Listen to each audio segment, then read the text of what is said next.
तू मेरे प्रेम की सांस है। मैं चाहता हूं कि तू मेरी उपस्थिति में आनंद पाए और उसी आनंद से संसार को भर दे।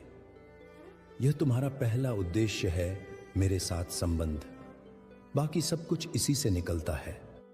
तुम सोचते हो कि उद्देश्य कुछ बड़ा कार्य है जो दुनिया देखे, पर मैं कहता हूं जो कार्य केवल मुझसे दिखता है वही सबसे बड़ा है। जब कोई मां आधी रात को अपने बच्चे के लिए उठती है, जब कोई कर्मचारी ईमानदारी से काम करता है, जब कोई युवा भीड़ के विपरीत मेरी आज्ञा में चलता है, वह मेरे राज्य में महान है। तुम्हारा उद्देश्य मेरे सामने खरा उतरना है, चाहे दुनिया ताली बजाए या नहीं।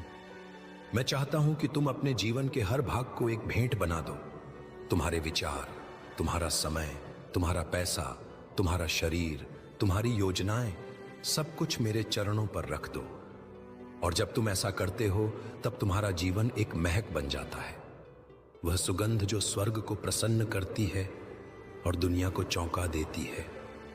लोग तुम्हें देखेंगे और कहेंगे इसमें कुछ अलग है, और तुम मुस्कुराकर कहोगे यह मैं नहीं, मसीह है जो मुझ में जी रहा है।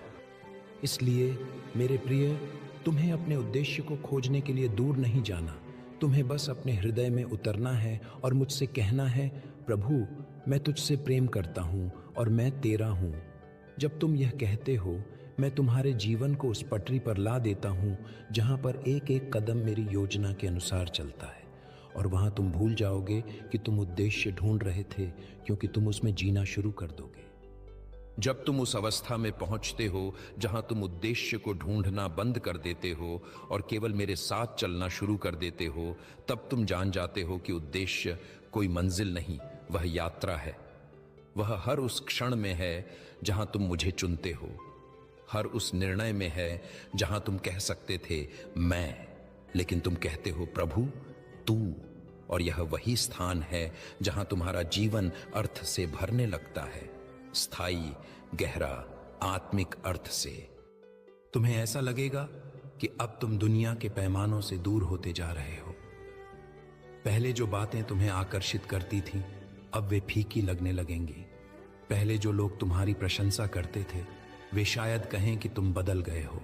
और मैं कहता हूं, हां, यह बदलाव मेरा है। यह वही रूपांतरण है जिसे मैंने तुम्हारे लिए सोचा था। जब तुम दुनिया के शोर में खोने की बजाय मेरी धीमी आवाज पर चलना सीखते हो, तब तुम मेरे उद्देश्य के सबसे निकट होते हो। तुम्हारा